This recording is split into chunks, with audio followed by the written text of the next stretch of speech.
So we've been talking a lot this month about books that start movements because we had our Women Starting Movements retreat. Oh, it was so great to see you there. And those of you that were there. And and we're talking about like what books actually start movements. But remember, something we talked about at the retreat is that your book can be another voice and lend an evolution to an existing movement. And the advantage to tying your book in your own mind first, and then when you talk about your book, if it's in the media or on a podcast or to readers or on your website or in social media, is that a movement, it touches a different part of someone's heart. Think about if someone's like, hey, I would love you to read my new book. That's like a person asking a person for a favor. That's not what we're about here.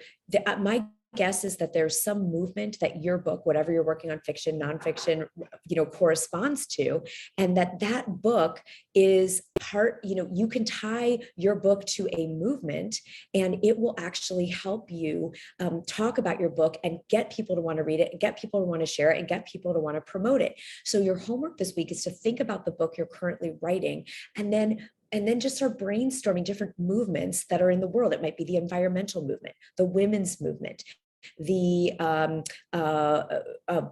Black Lives Matter movement, civil rights movement, the inclusion movement, the LGBTQ movement. There's sub movements in all of these movements.